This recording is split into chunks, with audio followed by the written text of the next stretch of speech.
Department stormy San Diego night to be here for this important topic. This is a great turnout, and I'm not surprised.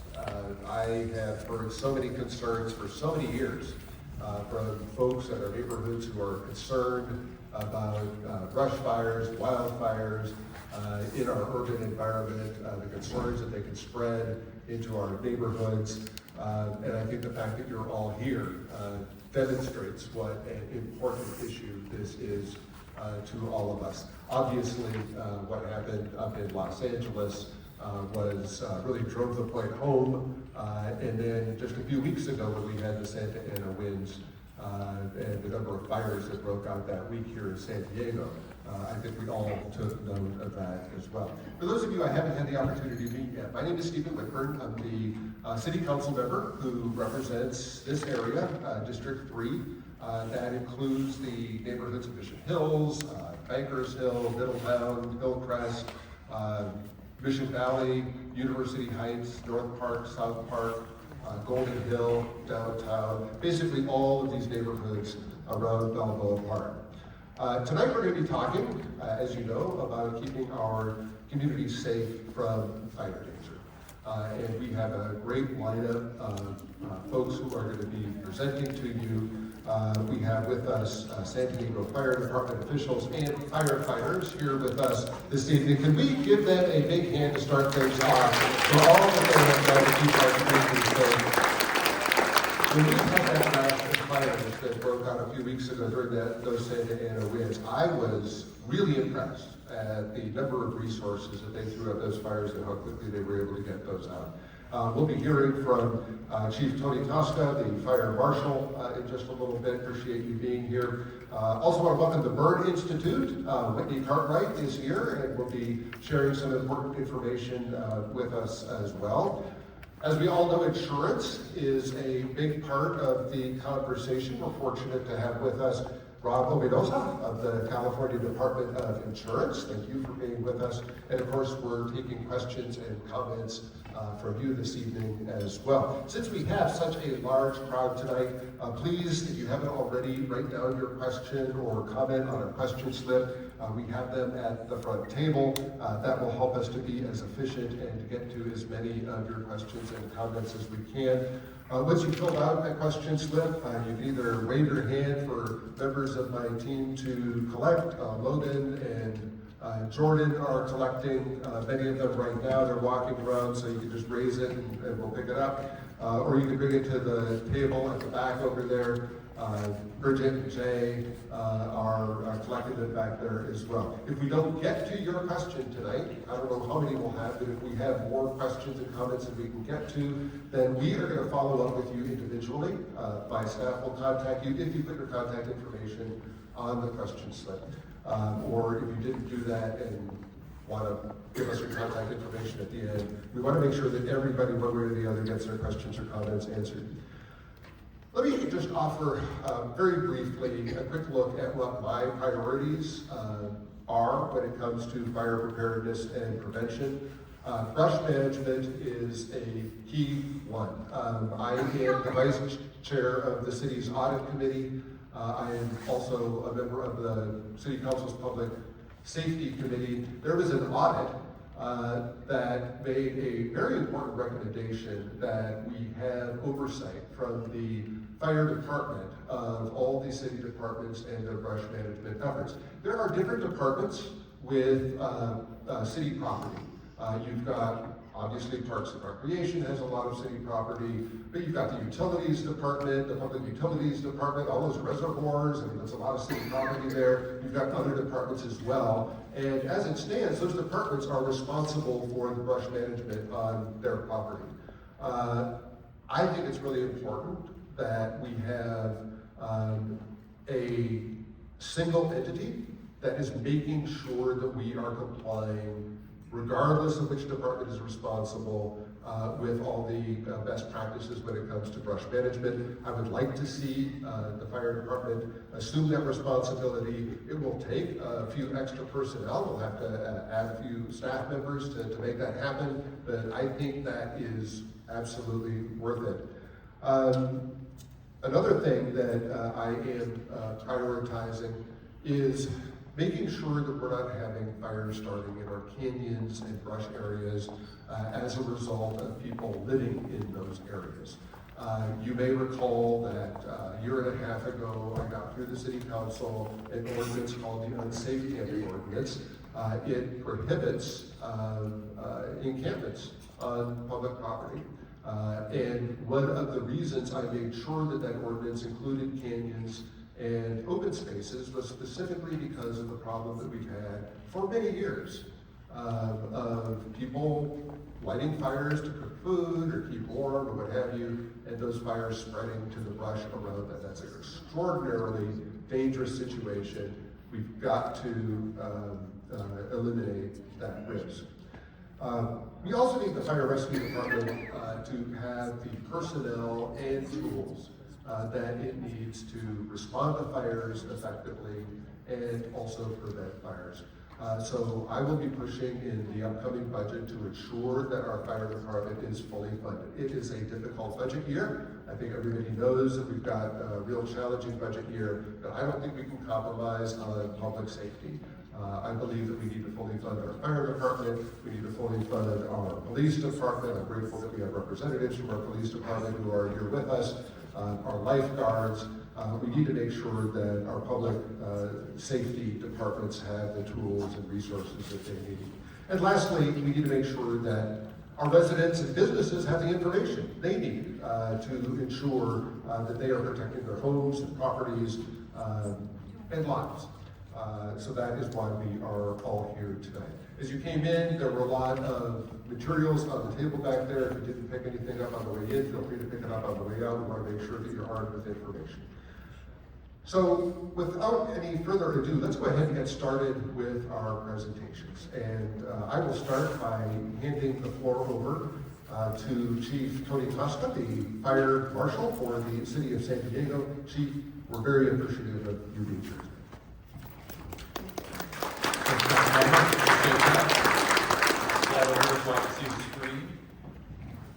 When we talk about fire safety and safety in general and collaboration, there's people in uniform here, there's people out of uniform here. You got public safety people, you got some guard in the hood right there against the wall from our operations division. We got some our police division, neighborhood policing, community resource officer. We actually have people in closed uniform that represent firefighters' pay, benefits, and working conditions. From our local 145 unit over there, and we get a couple of firefighters in the back room. So we are surrounded and safe tonight. But I'm watching the exit. So I'm just going to give a high-level overview. I don't want to go into the granular details. I want to reserve answer a lot of your questions if we can.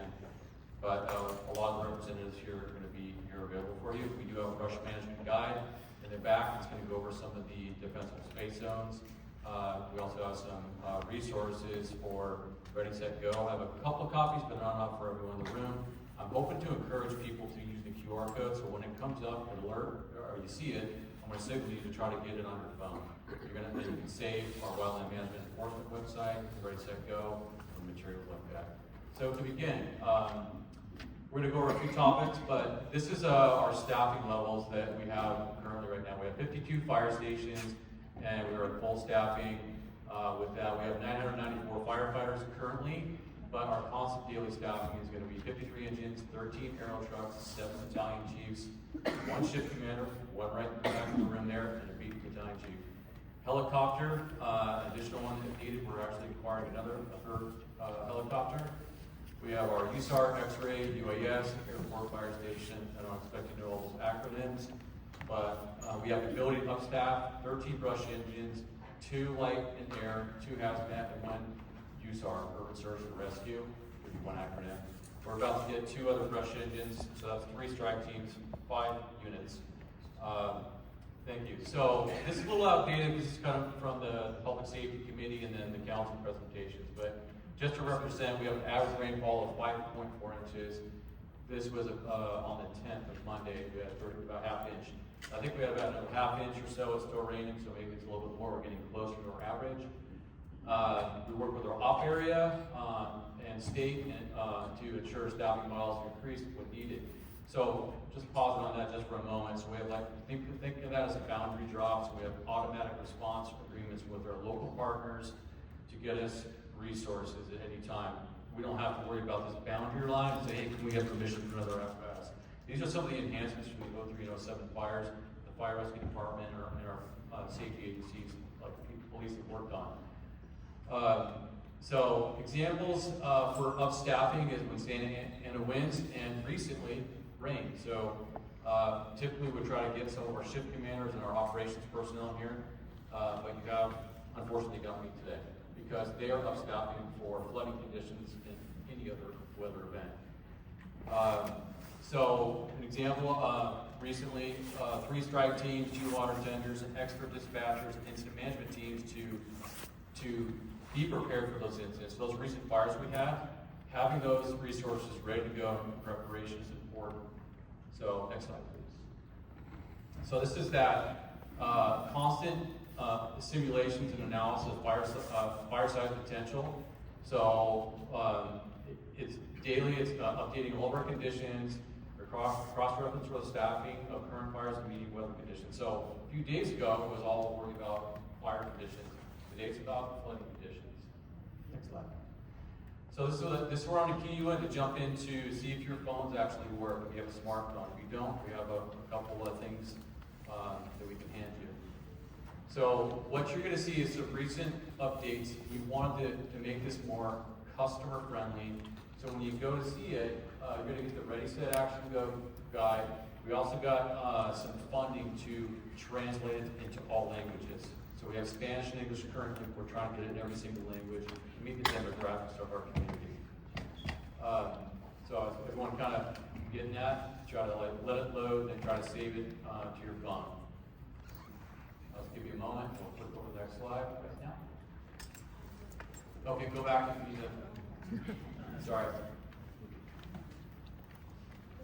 So I'll just talk about what you're going to see in the next slide. So what you'll see is the Ready, Set, Go guide is actually a community wildfire protection plan toolkit for communities. If you want to learn how to make a community wildfire protection plan, this is going to help each community kind of devise plans on mitigation of vegetation, kind of figure out contingency evacuation routes for communities. Very nice thing to look at, review.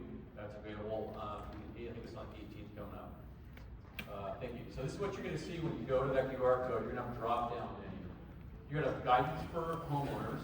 You're going to have a drop down for setting fire services that we provide. Wildland management enforcement is in my division. I'm the Fire Prevention Bureau. A new fancy name for that is the Community Risk Reduction Division. We just reprioritize and make sure that we find initiatives to reduce risk, whatever category it is. That's the simplest way to put it. So another tool that we have is the home risk assessment. This is available beginning July 1, 2025. I've seen one of my collaborators and the community ambassadors in the room that we've been working with, the Fire Safe Council. This risk assessment, I'm happy the insurance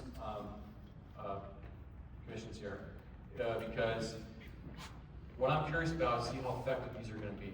What it really means is it's going to comprise of a few things. You're going to get your typical defensible space 100 feet from a structure or brush management regulations locally. You're going to get zone 0. That's going to be effective for new construction, new buildings in 2026, and potentially retroactive following that. We don't know exactly when. We're waiting for guidance from the state. So those 2 things, you're also going to get home hardening guidance. No cost, low cost retrofit guidance. And you're also going to get an assessment that's based on the Institute of Business and Home Safety, which is an insurance-related assessment that they're going to look at your home to decide whether you keep your insurance, reduce your insurance, and so on. We're going to give you all that. You're going to look at things like you may be in compliance with defensible space, but hey, your neighbor's tree, your cypress tree, is a little bit too close for comfort for the IBHS assessment. So we're trying to prepare you for what the insurance industry is going to come to your door about when your insurance is potentially going to get renewed. I'm hoping to see that it's going to help us become more defendable, more insurable with that new risk assessment. There's a fee that's associated with it in July 1, and it's just to recover cost of our services. So you'll see the state fire marshal's low-cost retrofit resources. You have guidance for communities, fire safe councils, fire advice communities, community wildfire protection plans, fire adaptive communities. All of those key tools that you need to defend your homes, your communities, and to collaborate together to help the fire department help you. Lastly but not least, you're going to find all these things that we're going to be kind of talking about as the emergency response and evacuation resources. We talked about this at Public Safety Committee. We talked about this at the City Council meetings. We talk about it every single Town Hall Fire Safe Council meeting. We try to get people to join Genesis Protect, Alert San Diego, Fire Watch, or Watch Dude's another one. But just real quickly about what those are. So Genesis Protect is going to give you guidance. It's got a layer similar to like Watch Duty, but Genesis Protect is going to give you evacuation notifications, fire activity. That's something that we coordinate with. Watch Duty is kind of more for the general populace that's going to get, fire activity. I wouldn't rely on that so much for evacuation, emergency stuff, but if you want to just have general, additional ideas about what fire activity is going on in the area, you can use it. The Alert San Diego is just more general about all emergencies, floods, earthquakes, and so on. So we encourage you to download these apps, utilize them to be well informed. So next slide, please. So this is the QR code that goes to the Wildland Management and Enforcement website that I received. So I'll just pause here. We have 4 programs in the division. We have weed abatement and brush complaint program. That's the most used. You can submit a complaint, identify city-owned, private-owned land, and then you can submit a complaint to it directly to my staff, and it gets assigned to them to investigate it. I can't promise you that we're going to actually answer your phone call or your email, because I just don't have the staff to do it. We will investigate all complaints, but I promise you we'll look at everything. We have the new AB 38 Real Estate Defensible Space Inspection Program. Same thing, defensible space, but this is when a real property is sold, and it's part of the real estate disclosure that you have to provide to your compliance with defensible space. Proactive Brush Management Program. This is a program where my 7 personnel that I've had for about 20 years that do proactive brush management of 46 acres of hazard severity zone on Canyon Run properties. So it's designed to be a 1-year program. It's taken me about 7. We've had an increase of complaints, an increase of requirements, an increase of area, and housing density. It's getting to be a lot. So we're trying to do new things to improve things and speed things up. I'm just going to be frank with you, that's all on stake right now. The annual weed and abatement vacant lot program, this is very similar. We contract with a private company that sends out notices to about 900 private parcels in the city. No cost to the city. We've had a contract agreement with them for about 25 years. They're very professional. We just updated the agreement. It used to be only annual grass and weeds. Now we've doubled that to twice a year. We've opened up the full brush management regulations where it used to be just annual grass and weeds. So if you have a lot that's within 100 feet of a habitable structure, we're going to start doing pruning and vegetation from that structure to protect you from those vacant lots. Did everyone get that opportunity to download that? Okay, that's fine. So a couple other initiatives, budget's a topic, so we have to get creative. We have to find ways to get money to expand our program. This is one of them. So we got a $366,000 grant, and what it is, we provided emissions-free battery-powered equipment to Parks and Rec to do brush management. We can discourage people from using gas-powered equipment during these wildfire events, red flag warnings. That's one of the purposes we did that. We have EPA fuel treatment that we've been using for evacuation corridors. We saw us trying to proactively go through after an encampment, debated with our partners in neighborhood policing, environmental services, homeless strategies division. The home assessments, the homeless assessments. I just talked about that. That's why we started a part of this grant. And you can kind of see a little bit of those examples right there. Next slide. This is another 1.5 million grant we're partnering with the county with. We're doing 32 acres of evacuation corridors, so you can see it before and after. We do 10 feet from the roadway in the city, the county does 20, that's just what our ordinance is, but we're looking to maybe potentially expand that in the future. But we're updating the wildfire protection plan and doing more defensible space education. And then you can go to our website on the San Diego Fire grant fund programs. Thank you. Another thing that we did recently, like 2022, the AV subdivision review program.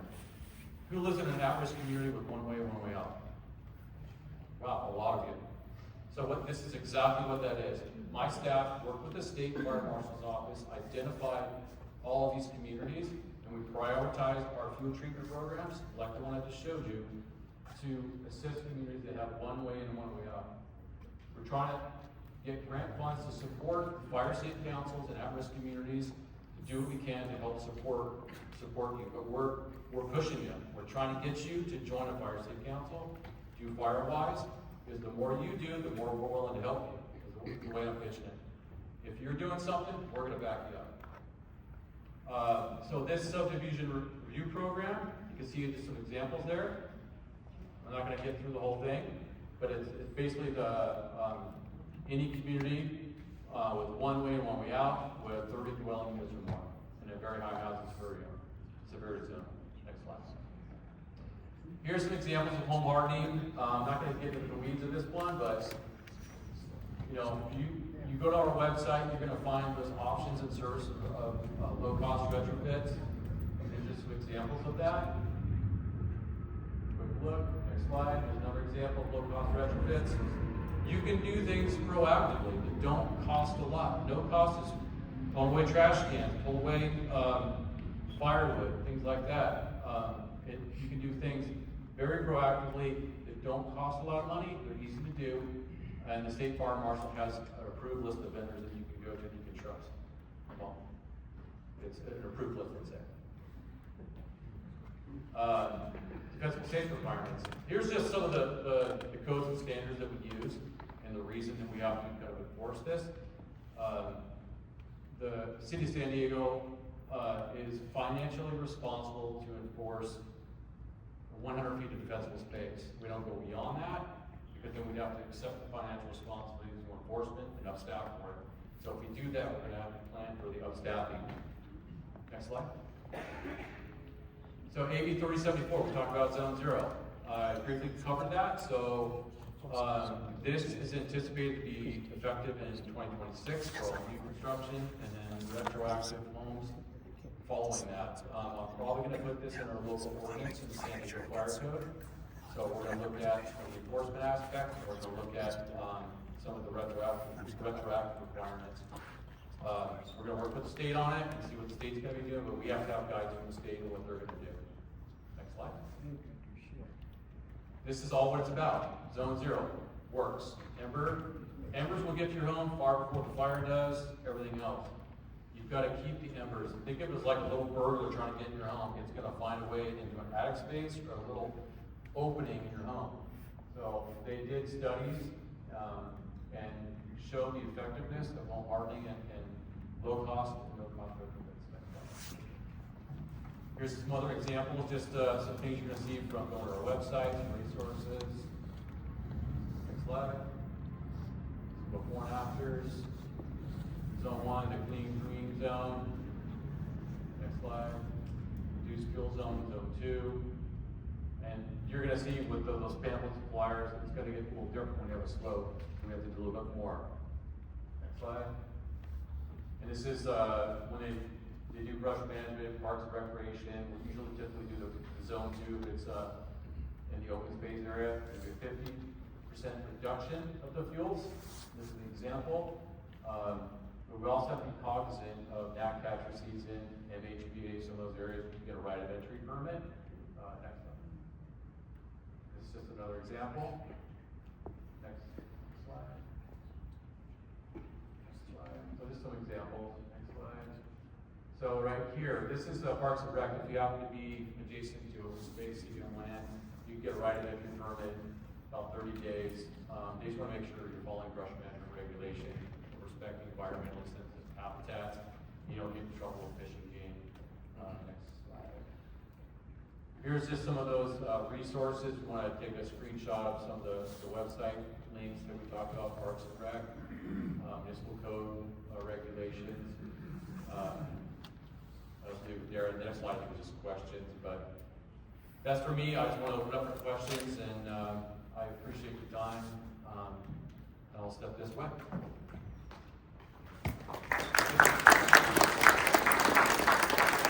Thank you very much, Chief. Thank you for all that you do 365 days a year to help the community prepare for and prevent fires.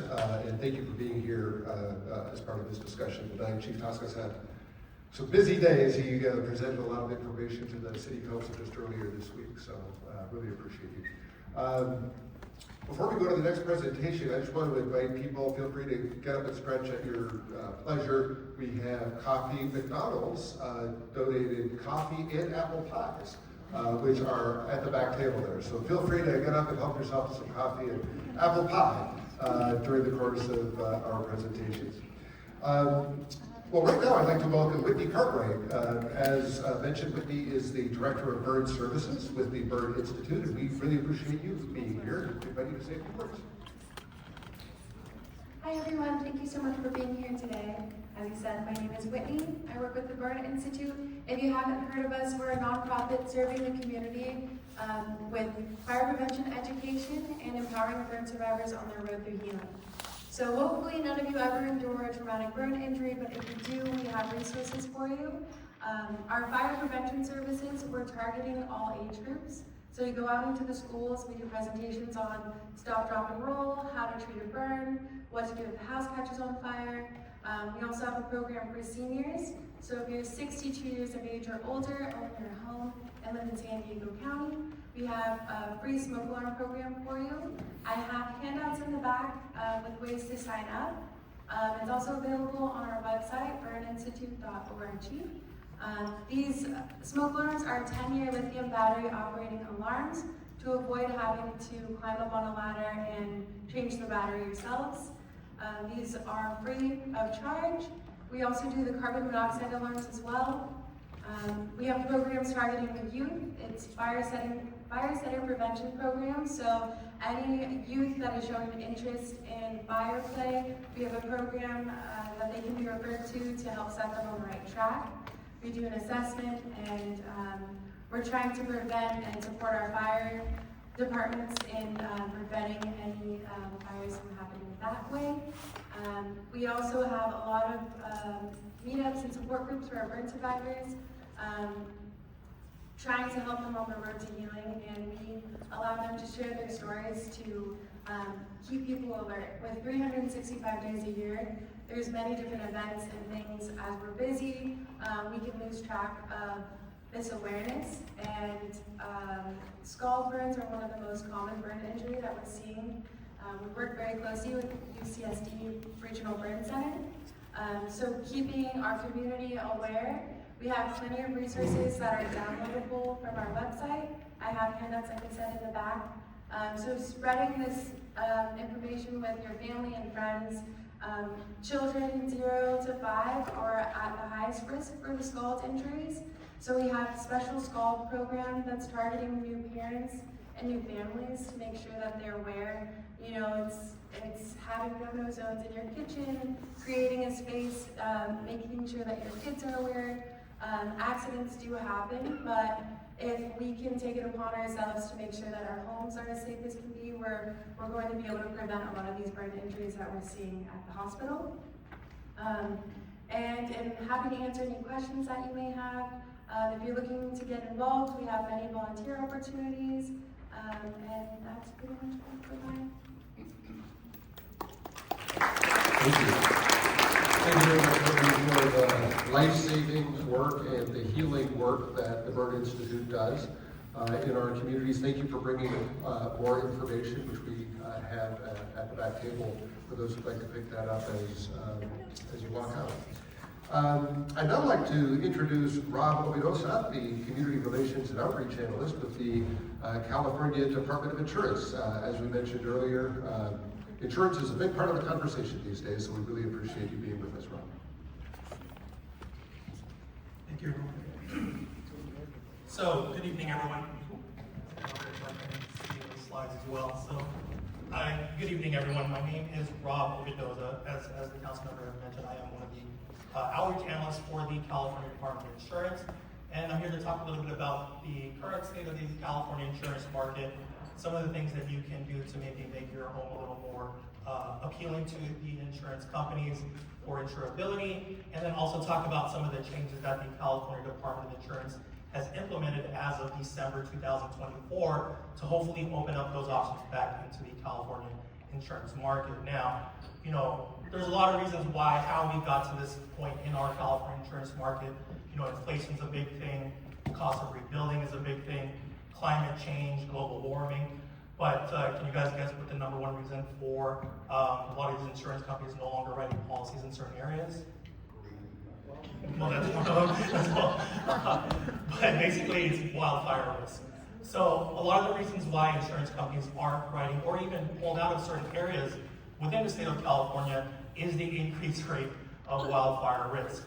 And the California Department of Insurance has developed some strategies and some regulation changes to help homeowners mitigate that wildfire risk and hopefully make their properties more insurable. So that starts with last year, or 2 years ago actually, Insurance Commissioner Ricardo Lawrence introduced what's called the Safer from Wildfires framework, which is a 10-step process to help people protect their homes or business, extend out and protect their immediate surroundings, and also protect their whole community. So if you can go to the next slide, please. So part of this 10-step process, and I forgot to mention that the handouts that I brought, which cover everything that I'm going to be talking about today, there should be some in the back there, so feel free to pick those up on the way out. But with the Safer from Wildfires framework, we introduced first in the nation discounts for homeowners who are applying these steps of the Safer from Wildfires regulation, and which will hopefully increase your insurability of your property as well. And a lot of these things are things that the fire marshal had mentioned earlier about home mitigation.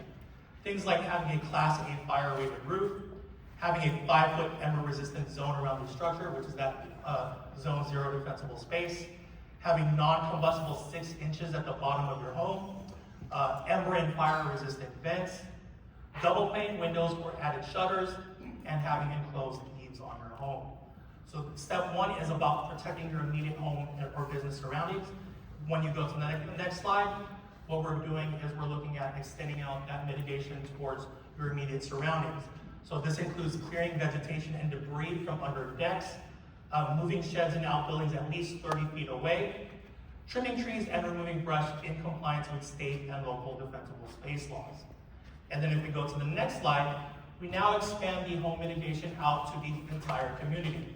So neighborhoods can form a Firewise USA community with as little as 4 homes and take part in the community-wide effort in home mitigation. Same thing with forming what's called a fire risk reduction community. Now, for each of those 10 steps that I mentioned for the Safer from Wildfires framework, insurance companies are required to give you a certain discount for achieving each one of those 10 steps. And in whole, if you are able to complete those 10 steps for your home mitigation, that can reduce your wildfire risk by up to 70%. Now, included with these Safer from Wildfires regulations includes transparency in what's called your wildfire risk score. So each property is assigned a wildfire risk score by your insurance company. And it's kind of like your credit score. So depending on what your wildfire risk score is, that's going to determine what type of insurance options are available on your property. And homeowners can actually request that wildfire risk score, which actually I heard from a couple of insurance agents at a presentation I did a few days ago, that information is actually included on your insurance policy on one of the pages with the disclosures there. But you can also request that wildfire risk score when you are applying for a new wildfire insurance policy, when you are up for a renewal for your insurance policy, when you've received a non-renewal notice, and then also when you've done some mitigation on your home and you want a reevaluation of your score, you can also request it as well. So knowing what that wildfire risk score looks like, knowing what steps you can take to improve that wildfire risk score to make your home more insurable can help you determine what steps you'll need to take in that home mitigation process. Now, let's talk about some of the changes that the California Department of Insurance has implemented as of December 2024. So again, to attack the root cause of a lot of the insurance companies no longer writing policies in high-risk area, the California Insurance Commissioner introduced what's called the Sustainable Insurance Strategy. And this sustainable insurance strategy is designed to increase accessibility for insurance for Californians, which means bringing those options back within the state of California, creating a resilient insurance market so we don't fall back into the state of the market that we currently have, and also protecting communities from climate change. So on the next slide, let's talk about some of the changes that went into effect as of December 2024. So the biggest thing is, with these changes, insurance availability in at-risk areas is going to increase. So we are requiring insurance companies to write no less than 85% of homes and businesses in distressed areas as identified by the insurance commissioner. So in order for these insurance companies to start using these new tools and regulations that frankly they've been asking for to be implemented in California, which have been implemented in other states, they're going to need to commit to increasing their number of policies within those high-risk areas. And our number one goal with these new changes and regulations are returning fair plan policyholders to the open market. So right now, a lot of homeowners are turning to the fair plan for their wildfire insurance. And initially, the California Fair Plan is intended as the insurer of last resort. Meaning, if you've got a super high-risk property and you've talked to every other insurance company, the Fair Plan is there to provide you with to meet those insurance requirements. However, we're starting to see more and more people who are not necessarily in super high-risk situations having to settle for the Fair Plan because, as we had mentioned earlier, a lot of those companies are no longer writing policies in certain areas. So the number one goal is to get people back off of the Fair Plan into those open insurance markets. And for those of you that are on the Fair Plan that have been following those Safer from Wildfires regulations, they'll be given priority when those options open back up. The biggest thing that insurance companies have been asking for is what's called catastrophe modeling and taking into account mitigation. So in the past, and this is the biggest thing because in the past, insurance companies, one of the biggest reasons why they stopped writing policies in certain areas or leaving the state altogether is because they weren't able to actually accurately verify or calculate the proper risk in certain areas. Because California was one of the only states in the country still using what are called actuarial historical models, where they would take data from the past 10 years and use that to project future losses. But as many of you probably know, in the past 10 years, California has suffered some of the most devastating wildfires in the state's history. So with their previous historical model, they would keep assuming that would keep happening again and again and again, and base their projections on that information.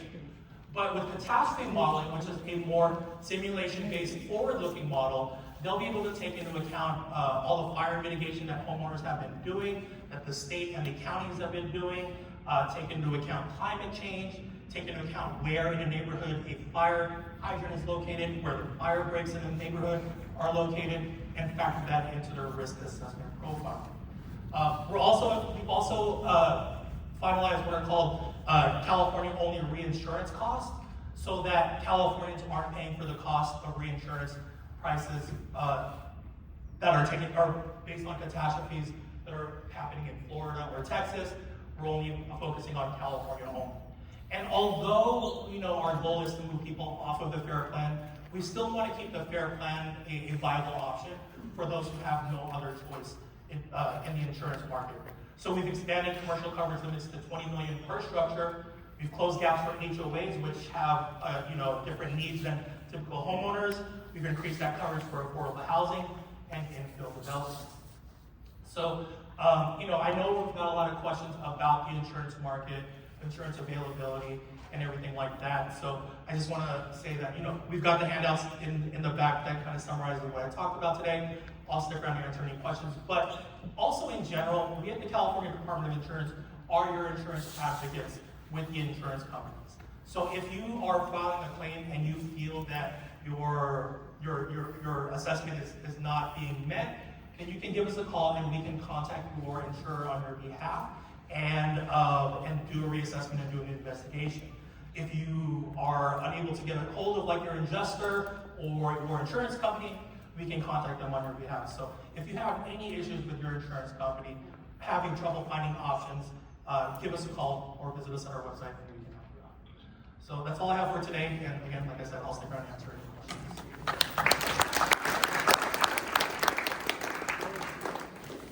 Thank you, Rob. Really appreciate you being here as well with us. All right, that brings us to our question and answer session. Thank you to all of you who have submitted questions. And we are now going to begin the process of asking the questions that you submitted. Thank you, Jay. All right, the first question that we have here is, where can I report encampments on abandoned lots or squatters who are posing a fire risk? And we'll hand that off to the representatives from, well, I don't know, I'm guessing that that's probably the PD or unless, fire department, yeah, we'll hand it off to you. Good evening, everybody. My name is Brent DeVore, and I'm the acting lieutenant in charge of enforcement operations at the San Diego Police Department's Neighborhood Policing Division. Has anybody ever heard of the Get It Done application? Has anybody ever seen a homeless person? Has anybody ever reported a homeless person or a homeless encampment through the Get It Done application? Those are in fact what comes to my division, and it's how we take your request to go out to the different encampments that you see and assess whatever risk there is. Is there any particular question about the encampments and the fire risk that you'd like to ask? Sure. When we get a notice back that says that your Get It Done request has been resolved, sometimes it seems like it hasn't, but does it just, it's actually been handed to the correct person or department, and we can just feel confident that the wheels are turning? That's all, yeah. A lot of times there's jurisdictional issues with that between the city of San Diego and Caltrans, as one outcome might be. When the officers went there, there's nobody there. The encampment was abandoned. They might pass that off to our environmental services department for cleanup. So it depends on, there's a lot of different outcomes that can come say your issue was resolved, but in fact, maybe the person was arrested. Maybe the person accepted some services that we're hoping, or maybe they just abandoned the encampment. The officers are generally instructed to leave details about what happened, and sometimes, in fact, return the phone call to you, or at least put a message in there. So there's a lot of different outcomes that can come from the encampments. Thank you. Anybody else? Yes, sir. Yeah, I have a unique situation. I live on the side of the canyon, and I have a house that's just below me. And recently, I say recently, it's been almost a year, the house was condemned. The individual decided he'd dig out a basement underneath his house, and he's got a concrete floor, so it's just floating. So they condemned the house. So he turned around and walked away. Now we've got brush that's growing up everywhere. I got a pine tree that's right next to my property, but it's on his property. I've contacted the city, what do I do? Because it is a fire hazard. I'm a retired fire captain. And there's a lot of these issues that I've heard people talk about that I disagree with. But this is an issue that I have personal problems with. And so when you have a situation where a piece of property is condemned and you have a fire load, what do you do? Who do you contact? Code compliance. First thing that comes to mind is code compliance. It's a code compliance situation. Been there. They tell me, well, there's nothing they can do because they got to give them at least a year to mitigate or to fix the problem, right? Well, you can't fix a problem that, I mean, this guy, he dug a 10-foot basement underneath it with nothing holding the floor. so they condemned it. Right? This guy's an idiot. So he decided to leave the property. Well, once he left the property, then everything that was on the property just grew up. So we got weeds. Is there an owner involved? Yeah, the owner walked away from the property. Well, again, that's gonna be a code compliance issue, and if there's a trespass, is anybody else, are you telling me that perhaps homeless are moving into there? Well, that's what or- I'm concerned about. 'Cause Well, if that's the case, then you could submit it, get it done. We could go in and we could look to see if there was some kind of, threat, fire danger, issue, or any other thing to do with code compliance. We could have ESD come and clean it. But that's a tricky question with code compliance. If there's a trespass issue, then the police perhaps could get involved. But I have to have more information on that and see the totality of the circumstance before I can really answer both. So, you said you submitted a code enforcement with building and land use enforcement, blue. They changed it into blue. Did you just submit a complaint with code enforcement? Oh, I've talked to the guy from the city, the code enforcement, who was involved in shutting the property So down. you have a case file? I don't know the number of it, but I've got his phone number. Okay. Typically, you have I've to submit a, contacted him numerous times, and basically what I've gotten from code enforcement is well, they have to give this guy, I think it was like up to a year to mitigate or to fix the problem. Well, what do we do in between if the guy just says, hell, I can't afford to fix it, and he just walks away from the property? Then who do you get to help? I mean, because if I go down there and I start cutting stuff down, I don't want somebody coming after me going, well, why did you do this on his property? so, Right? we don't have to get into the details of particulars of what your situation is. I would just recommend to you, if you go to the link of our website, brush complaint, we have complaints again for buildings also. So you can submit a complaint to my division about buildings and brush weeds. We work with code enforcement, we work with nuisance abatement unit, and we become like a little task force. We will abate the brush, we will work with code enforcement. I've got probably a dozen declarations I've worked with the nuisance abatement unit on properties like that, and then it goes to court and they're abated. Yeah.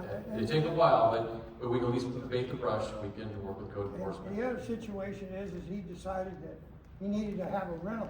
So he builds a rental property in the very bottom of the canyon, absolutely no code, nothing. He just built it on his own. And so that was another reason that they shut the property down. So do me a favor, go ahead and submit grab me, or we can submit a complaint on our website. Thank you, Chief.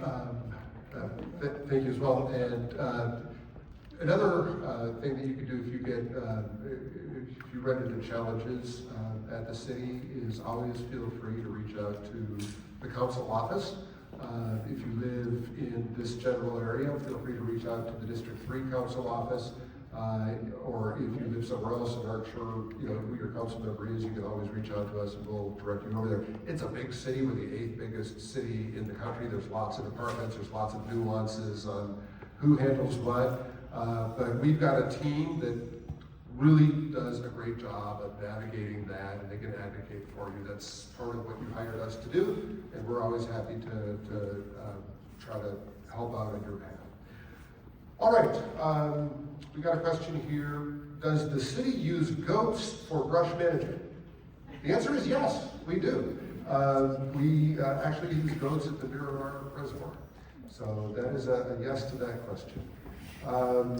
Question for the fire department here. Can you explain in more detail how Genesis evacuation app and website works, and what is the benefit of using it? So Genesis Protect, unless you want to take it. Okay, so Genesis Protect, you download the app and you can put in specific information, that you want to receive, like you can pick details, and it'll give you notifications on evacuation notices, status of fires. You can also put information in there to be noticed about like a loved one as as well. So it's easiest just to go to the app, download it, and you can start submitting and logging in, and it'll start giving you the details of the type of choices that you can apply for, whether it's a fire or anything else. That's the easiest way to explain it, is just to go in there and log in, and you can start choosing the features that you want, the notifications you want to get. Couple more for you, Chief. How do communities start a fire safe council? Great question. So the Fire Safe Council of San Diego County is the resource that you go to, and to get the template to establish a Fire Safe Council. And my staff and the county will work with you. If it's in the city, if it's in the county, then they're going to work with you with their local fire department. We have a representative in our Wildland Management Enforcement Division that's on those boards, and so we will coordinate with you. But there's other resources as far as fire-wise and so on that you can choose as well for that insurance benefit. Is San Diego in any danger of suffering the pumping system breakdowns that occurred during the Los Angeles wildfires? So I'm not the expert on this. I'm not here for public utilities, but I know that we have like 3,400 miles of pumps, and we have redundancies in our pump systems. We have reservoirs. We have over 26,000 hydrants. We get notified if there's a disrepair. So from what I'm told and from the presentations, we have a very safe system, and those redundancies back up if some pump goes out or something to that effect. Additionally, the fire department will augment staffing if there's a hydrant down. We'll send a water tender. So we do things like that. If there is a pump that's down, my office works with the public utilities department, planning department, and we have some augmentation there. So we will, work on some sort of plan to get them back into service if there is anticipated events. But they also have water modeling systems, so they can look anywhere in the city and tell what the pressure is in a particular area, a particular hydrant. So it's pretty high end, but we also, our personnel for training purposes, they go out and twist hydrants. There's layer upon layer upon layer. But we're notified of any changes and concerns in the system, but I would have to defer to public utilities for anything other than that. All right, how is the city working to prevent fires sparked by improper battery storage, such as those in North County? We're giving you the easy question. You are. Yeah, so storage of lithium battery fire. So we have a hazmat division in the community risk reduction division, and they go out to do proactive enforcement inspection of all properties that store or contain any type of hazardous materials. It used to be the combustible and explosives and dangerous materials section. We just renamed it to hazmat because that's the code term. It's more broad. So what we do is California has a specific chapter in the code which other cities or other states typically don't. Section 322 it particularly pertains to storage of lithium batteries. So there's permits for it. We assess the building, how they store it. Do they have the right sprinklers? Do they have the right firewall protections and separations? If they don't, then they get violations. We work with other partners to make sure that they're in compliance. We're actually working on a property right now and working through that process. There's other things that we work with all these lithium battery energy storage systems. That's a whole new thing. So we require hazard mitigation plans. We require a plan if something goes wrong. They have to have an established plan with an insurance provider to mitigate those risks. If there is a fire, they have to have someone there to pull out all those hazardous materials so it doesn't expose the environment or the community. We have layer upon layer there. I am looking at working with some of the council offices to establish an ordinance for all mobility devices that may not be listed. So there's issues and concerns with ones that are tampered. So a mobility device gets sold, it gets used, and they're like, oh, I don't want it anymore, and then that's what we do inspections for. But we're looking at having some new regulations to enhance that. But I think think as a whole, City of San Diego is in a great place, and we have a great team that does that mitigation. My team went and met with FDNY, who's got the most robust lithium battery education and enforcement. So those are just some of the things that we're doing. Thank you, Chief. I'll give you a little bit of a break here. I got a couple of questions here that are directed to me. What is the city doing to ensure Caltrans conducts brush management and encampment cleanups near the freeways? That was actually referenced earlier. One of the challenges that we're seeing is that you've got different jurisdictions responsible for different land. And the city of San Diego, we are fortunate to have a very attentive police department that's doing a great job of enforcing the unsafe camping ordinance and letting people know that when we have a shelter bed available, they need to take advantage of that shelter. But what happens sometimes is that instead of going to a shelter, they'll go over to Caltrans property. And Caltrans, Department of Transportation, the underpasses, the bridges, the off-ramps and such. We are in active conversations with Caltrans about that very situation. You may have heard, I feel like it's 3 months ago now, Governor Newsom made a statement that all state departments need to be ensuring that they are helping people experiencing homelessness off their properties, off their lands. That has happened to greater or lesser degrees, and I think we can all agree that we still see encampments on our state properties there.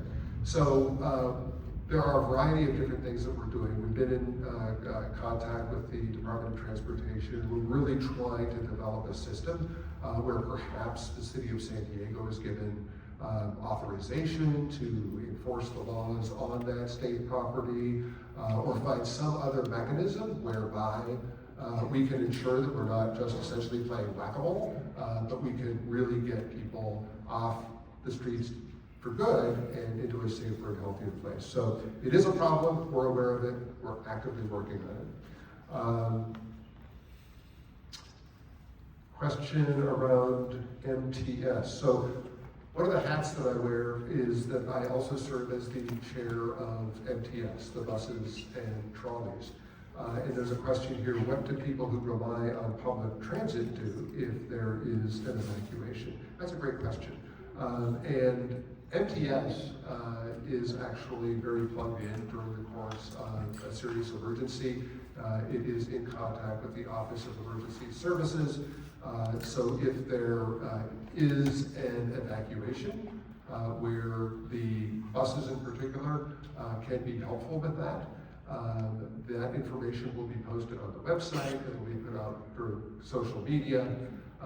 If anybody has an urgent emergency need for evacuation and has trouble leaving their home or getting somewhere, by all means call 911. MTS may be part of that solution. There's other solutions, but MTS is there in the event of an emergency. I think this one would be for the fire department. How can you tell if brush is on city land, private property, or state property? Is there an easy way to tell? You have to do site verification sometimes, because even we have multiple programs, we have Intera, we give you parcel views, map views, but we created a map tool on that complaint portal. If you go to brush management complaint section of our website, and as you go through and verify if it is city-owned land, private land, you can pretty much tell. It'll give you type in the address or something like that. It'll give you a pinpoint location. And what auto-populates is all the city-owned responsibility areas, or direct utilities and so on. But just to piggyback on what you said, there was with Caltrans. If you go down further on the complaint, there's other resources. You can go submit a complaint to Caltrans directly, or you can go to Caltrans directly. You can do it on our website. And the Genesis Protect will also give people that don't have access, like shelter-in-place locations and other evacuation areas, and the details that you might need to know. Okay, thank you. We've got some more questions coming here.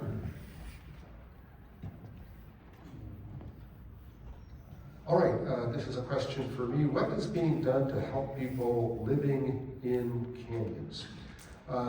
Okay, so the homelessness crisis is a humanitarian crisis, and it is also a challenge to our neighborhoods. It is both of those things, and we need to approach it in both ways. The city of San Diego has a robust homelessness system that is designed to help people who are experiencing homelessness get back on their feet and get into a safer and healthier place. We have a number of city-funded shelter beds, about just over 1,700 city-funded shelter beds. One of the things that I found when I spoke to people experiencing homelessness on the street was that a number of the ones who are living outdoors right now are living outdoors because they don't want to come inside. Some of them are afraid of COVID-19 and being in a big indoor environment, or they're concerned about their privacy. We see a lot of older people who are experiencing homelessness who just want a little bit more separation from a big crowd. Concerns about personal safety in a big shelter like that. So one of the things I did is I advocated for and successfully managed to get open 2 safe sleeping sites. And those 2 safe sleeping sites that are in sort of obscure areas of Balboa Park that are sort of off the grid, but there's 700 tents there so that people who want help but don't want to go into a shelter can go there. And at these safe sleeping sites, they get the same things that they would get at a shelter. And that includes security, 24-hour security, bathrooms, laundry, showers, meals, connections to services, connections to mental health or addiction services if they need it, connections to housing. We spend you spend millions of dollars in taxpayer money to help ensure that people who are experiencing homelessness have the resources they need to get into a safer and healthier place. We have one bottleneck right now, and that is that our shelters are full. We do need to get more shelter beds open. Because if we're going to insist that people take advantage of the services that we have and insist that they take advantage of the shelter beds that we have, then we have to have shelter beds available. So I am working on that. We had a city council meeting earlier this week in which the city council did agree to pursue a couple of opportunities to open more shelter beds. And then it's my position that if we have shelter beds and services available for people, that we need them to take advantage of those and not choose to live in the canyons or other open spaces which are dangerous for our neighborhoods. All right, let's go to the next question here. This is one from the fire department. How is the city working with San Diego Gas and Electric to prevent vegetation from interfering with power lines, and how should brush that is located near power lines be reported? Is that a question you can answer? Yeah. So there's not a whole lot that we're doing on the enforcement end, because it's not within 100 feet of habitable structure, but again, to our website and complaint portal, there is full education, and you can report the hazard to SDG&E directly through our website. So those other resources are there if you have a concern, but we are working with SDG&E on some of the programs and the grants that we're very curious about. So our fuel treatment program, and they've been partnering and walking with us. So I would encourage you to report any hazard or concern, and if it's a priority area for undergrounding, I know they're looking at that too. So please go directly to them. All right, thank you. I have another question here. I don't know if this is from the fire department, but let's find out. It says, this is a sort of a specific question, but it may apply in other ways to other people.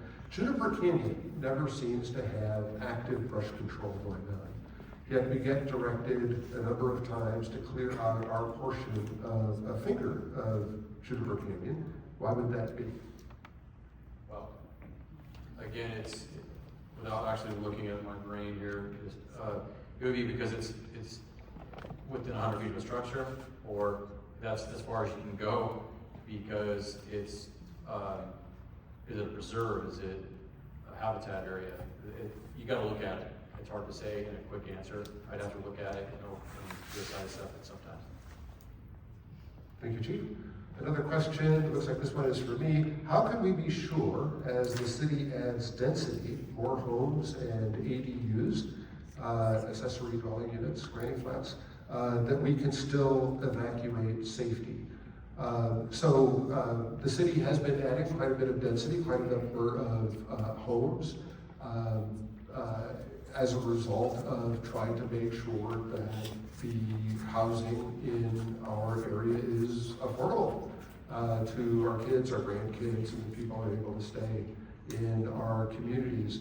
And part of that has been adding density. I've been a particular proponent of adding density downtown, where people expect there to be a lot of housing, where you can build up to 40 stories. If you go downtown and look at all the cranes in the air, we're adding a lot of housing downtown. I think that's where it should be. There has been quite a bit of housing going in some of our other neighborhoods as well. And when you add density, it presents a number of things that you have to watch out for and balance. You've got public safety issues with evacuations. You want to make sure that you have the infrastructure to support additional density. There are a lot of considerations and a lot of considerations that need to be balanced. So, good question. But one of the primary things that we're trying to do is ensure that we've got enough housing so that the people who grew up here can stay here. We're going to go ahead and open it up to questions from the audience now, if there are any questions. In the back. Along those same lines, after we pack our cars and back out of the driveway, how do we get evacuated on our streets without dealing with gridlock? And is there a central communication system that we can take advantage of, we can tune into to know where to go and how to leave our homes? I just have this fear that we're gonna be stuck in gridlock and we're gonna have to run for our lives. So a concern about gridlock and a question about communications. I will point out that we live in a dense urban environment here. There are 150,000 residents of District 3, of the neighborhoods that I mentioned around Balboa Park. There's 150,000 of us here. And so if we were all trying to leave at the same time, that would be a challenge. There's no question about it. I don't know if anybody else has anything that they would like to add in regards to that. Yes, Captain. Yes, good evening, I'm Wes Morris. I'm the captain of the San Diego Police Department, oversee our emergency planning as well as special events. And we work collaboratively with the fire department on evacuation. That's really kind of what we're tasked with doing in the fire police department. So you're right, you bring up a good point. Some of the places are more challenging just because of the egress and what's going on. So some things seem really simple, and one is, if you're not home yet, I hate to say this, but don't go home. If you see smoke in the area, because we can sometimes get people who want to rush in and get that last thing, and it just creates an extra bottleneck that we can't handle at that time. Also, the Genesis app. I know the fire chief talked about it. You should have downloaded that. The Genesis app, if you haven't seen it, it's spelled a little differently, G-E-N-A-S-Y-S, Genesis. That application, whenever a notification goes out, it should tell you where the temporary evacuation point is, or at least a location to go to. So if you're thinking where I need to go or where I should go, that's someplace that we've designated you can go to, but that's just a rallying point that maybe move later. But one of my big concerns is I would just say, you also have something in your own mind. You know your neighborhood, and know your neighborhood well enough. Think about if there's more than one way out, how would you leave? On your way, tomorrow afternoon, if you're driving around, know your neighborhood. You're right, there's a lot of these canyons. You got Maple Canyon and Spruce Canyon. And when I was a cop up in the area, when I was a patrol cop, I got lost all the time. So the more you know your area, so that if something does come up, you can get out and leave before the notification comes. If you're fine, but there's smoke in your area, go visit that family member or something. But look at the Genesis app. The Genesis app should be able to tell you where to go, which direction to go. As far as the actual gridlock, we have had situations like that. That's incumbent upon us to recognize it. We try to move resources downstream so that we can loosen things up and try to get you moving. So we'll work the best we can to do that.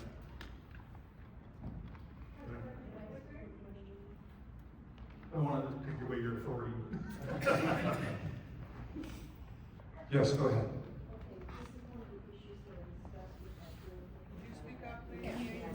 Yeah, this is an issue that we discuss as a group, my little building organization. And one of the things that we discovered is we have two people in the building who are sort of ambulatory, and believe it or not, they were up on the third floor, we have no elevator, and so, all right, Dave, you said that out for people who don't have a car, okay, and are not able to get around very fast, is there some manner?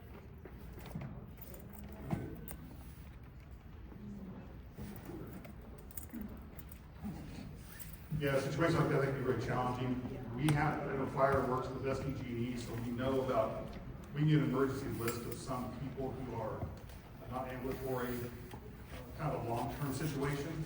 I know that the fire works with, Falk, or is it, I know one of the agencies they'll respond to if we need to work, because they have an elevated need of care. But we'll also go door to door. That's what we will do. We'll go door to door, try to get each one of the people out, and we can call in resources as necessary.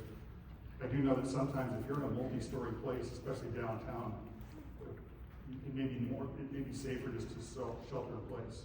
Just have to kind of play it by ear. And this app you're speaking of, Genesis, is somebody downloaded or television this? It will give you notifications. It will populate. It's a little map. If you're within that grid, they'll say, hey, this is what's going on within that grid. As somebody mentioned earlier, the nice thing too, this is for you to think about, is if, like in my case, my parents are temporarily not able to move real well, just recovering from surgery. I put their grid in my phone. So I know that if there's a problem there, I can notify law enforcement or emergency services there and say, hey, just FYI, this person normally able to take care of themselves, they can't now. So that might be another way of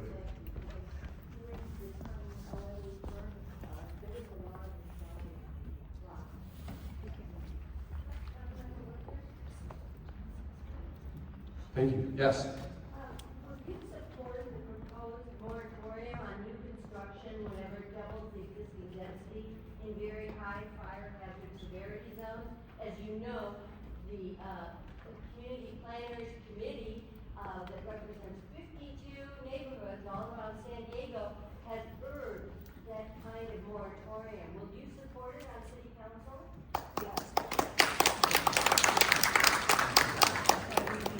If there is a proposal that comes before the city council, I will be pleased to take a look and consider it. We know that this entire area is a fire zone. I mean, you could make the case that the safest way to approach fire safety in San Diego would have been not to start building here to begin with. It is a fire danger. If a proposal comes forward, I'll be glad to take a look at it. I am very serious, though, about ensuring that we make the cost of housing more affordable for people who have grown up here and people who want to stay here. And right now, we are losing too many children, too many grandchildren to other states because they can no longer afford to live in San Diego. I'm determined to do everything I can to make the cost of living in San Diego more affordable. And so I think that we need more housing as a part of that. My preference is to direct that housing downtown because I think that is an area where people expect there to be more housing and we can build up to 40 stories. So that is my preference. But if something comes forward, as always, I will be glad to consider it. Yes?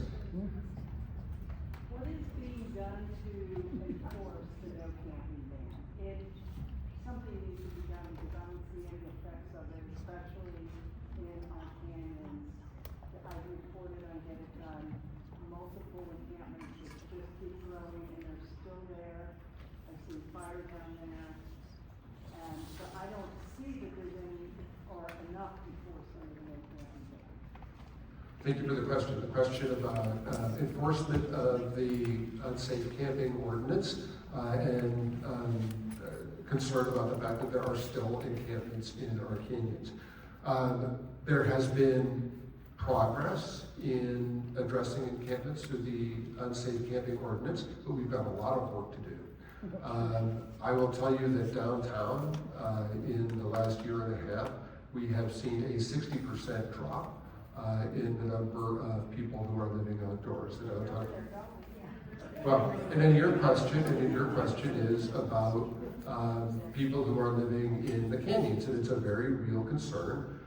You will recall during the Santa Ana winds 3 weeks ago, we had that series of fires.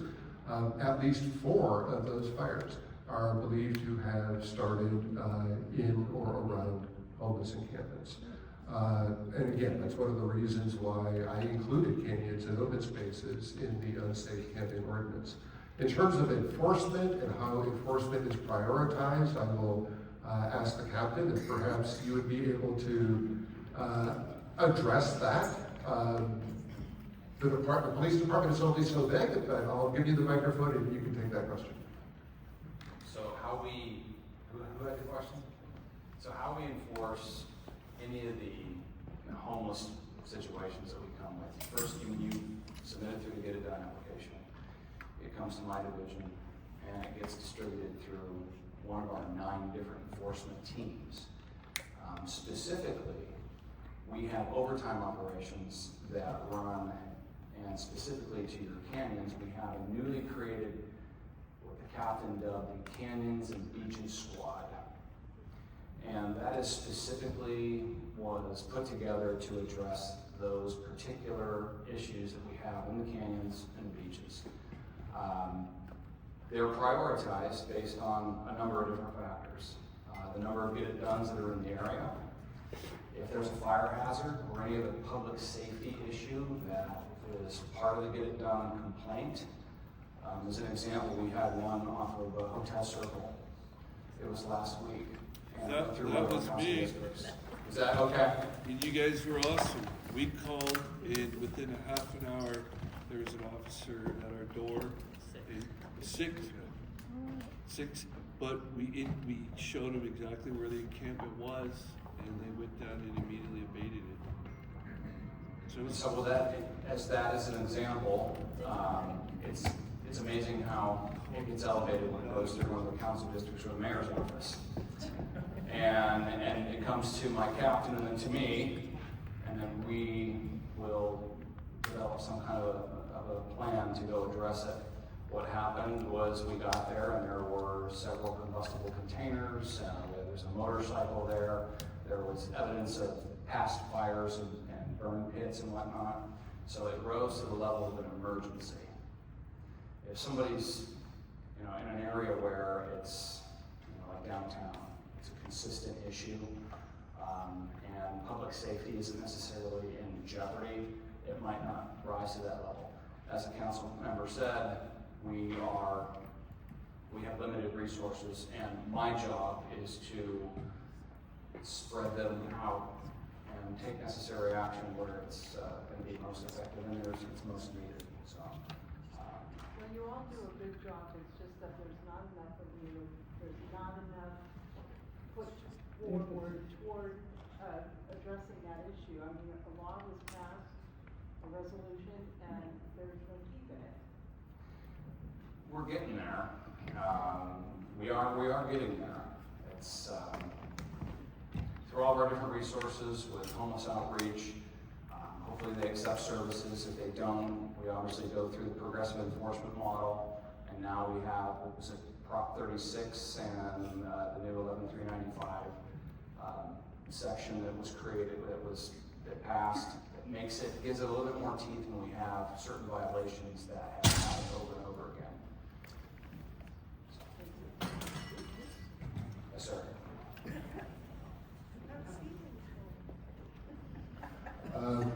And I will just mention, I mean, you mentioned that the police department does a good job, but there's just not enough officers.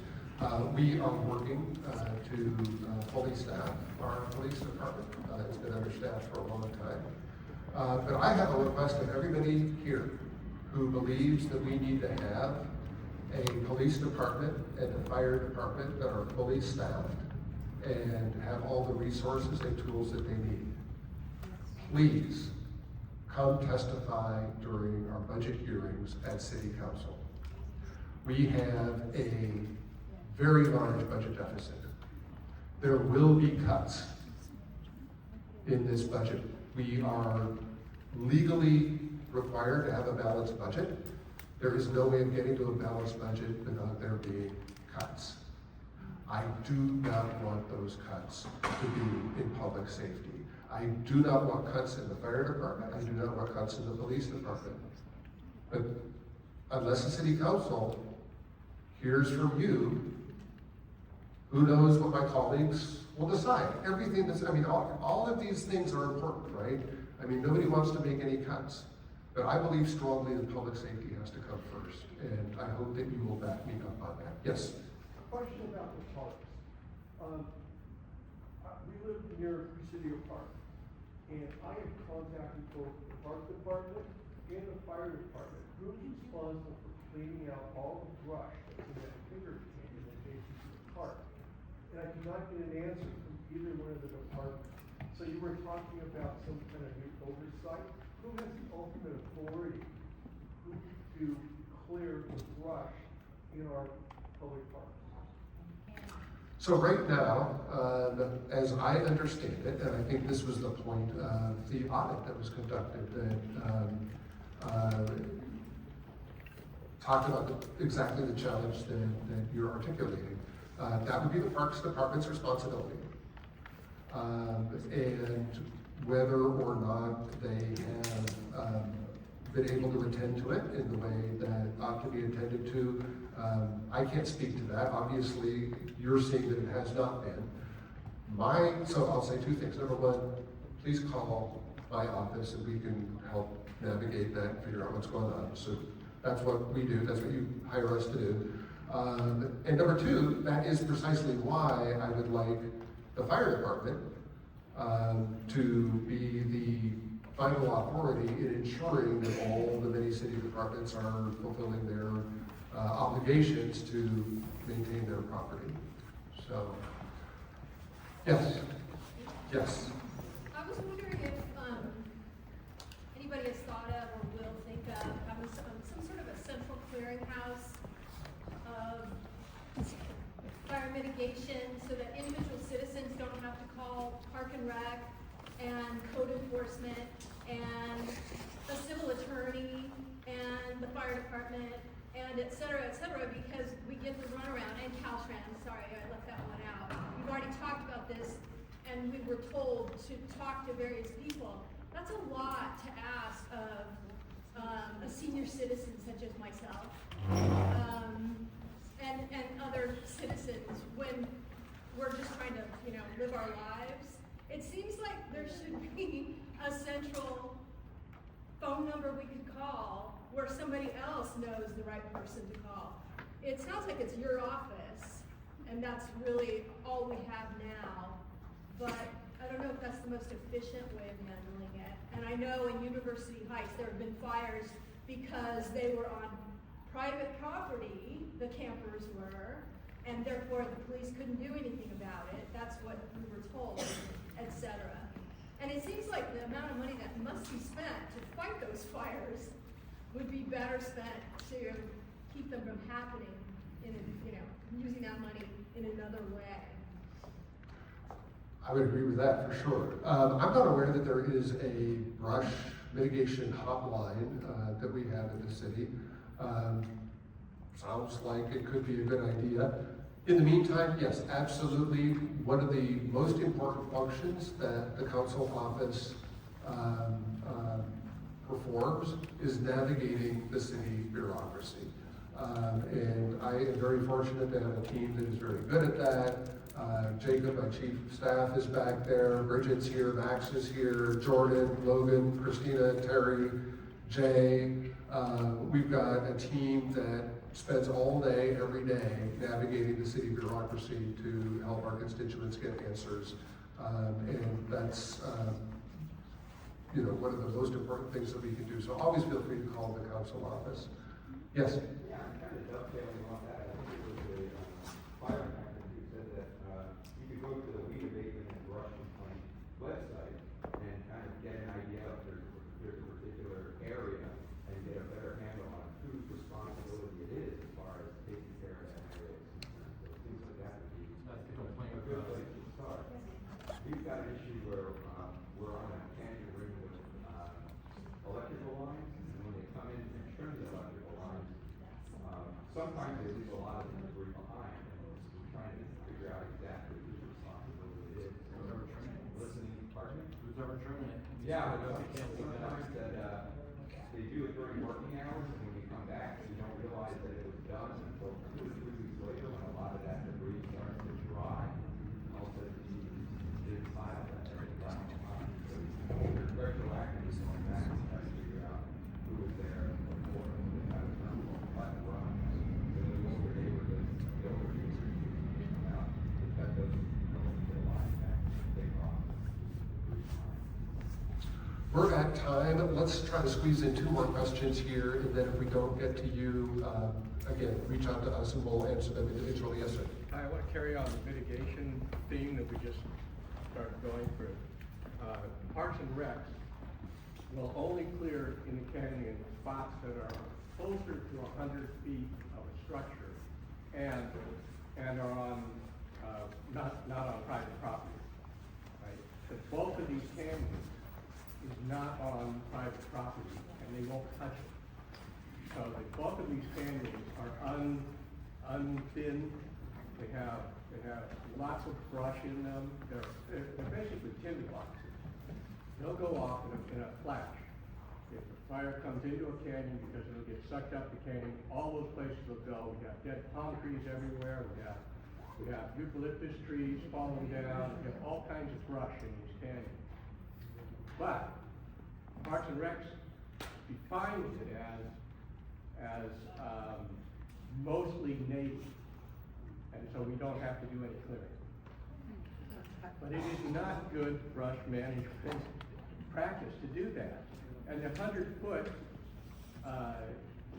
defensible space, when the fire department comes out to measure it, which they do every couple of years, we see them out doing that, it's supposed to be horizontal, right? 100-foot horizontal from your structure.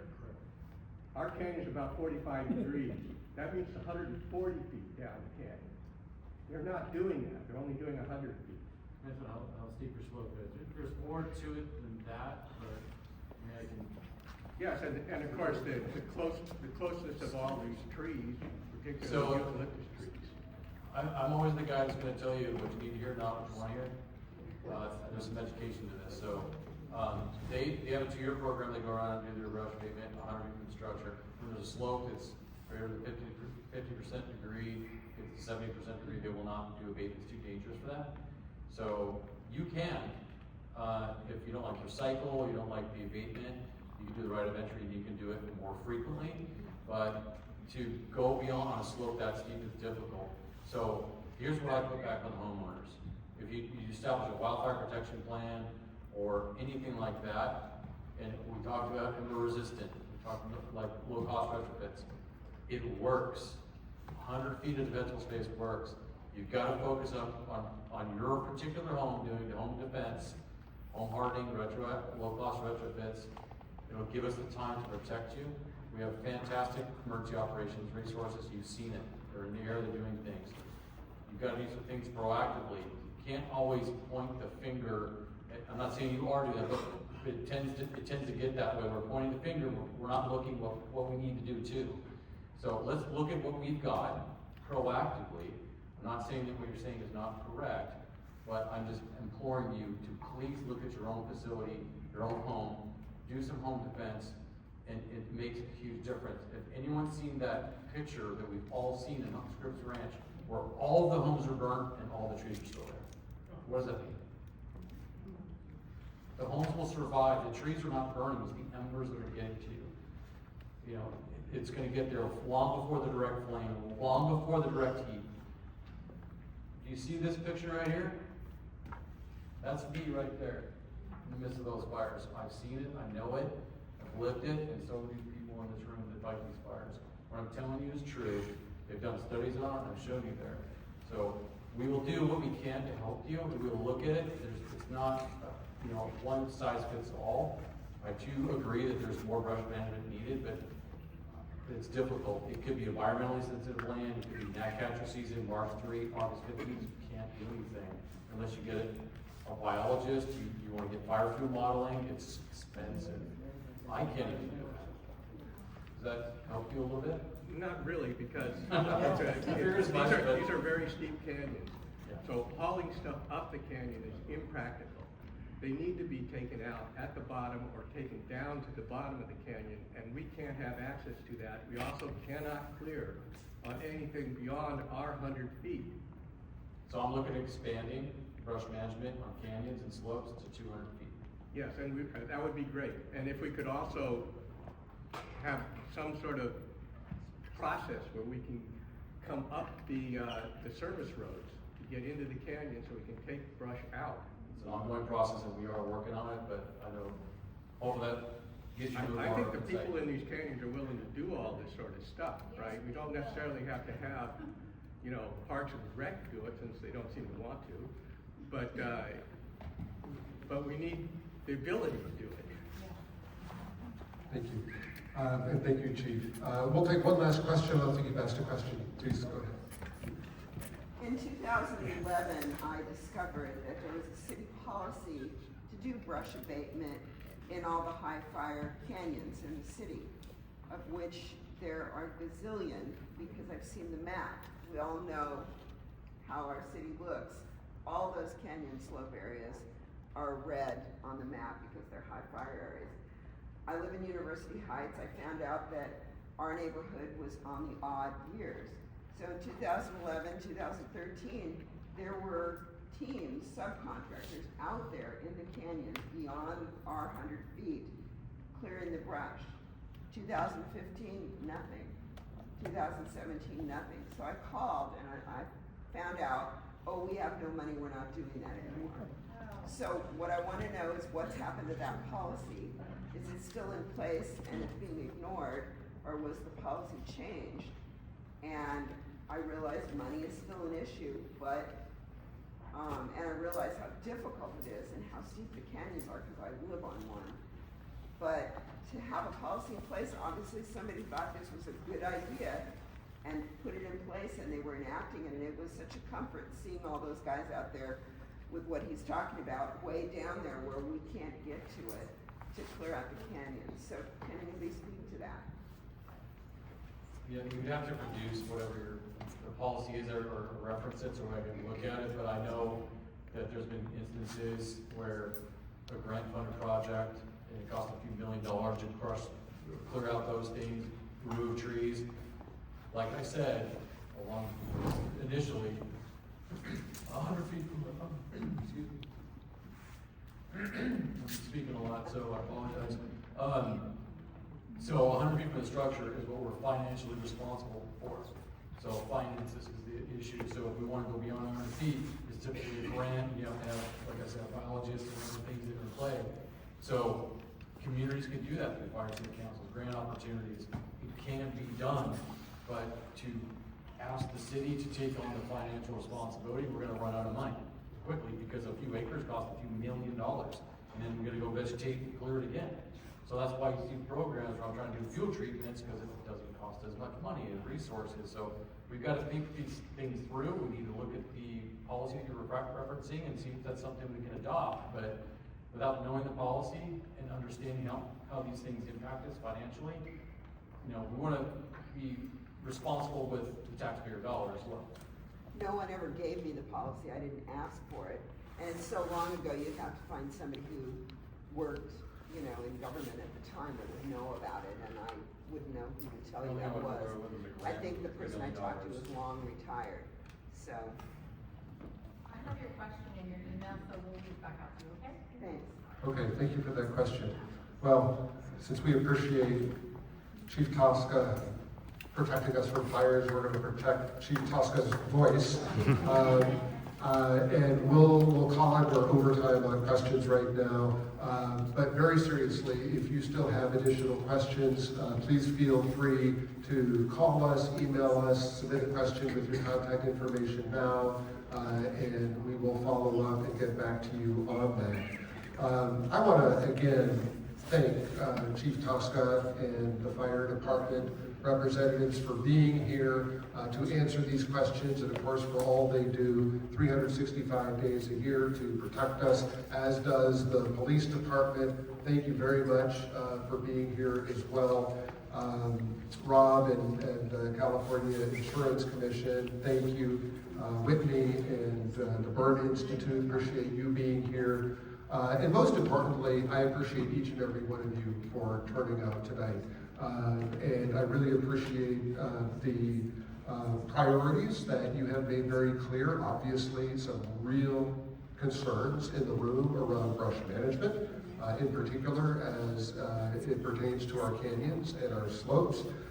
Deep concerns about people who continue to live in our canyons and other open spaces. Some concerns about evacuations and how to do that efficiently were we to have an approaching fire. So appreciate all of those. Again, thank you very, very much for being here and for caring about our neighborhoods. Have a good night, everybody.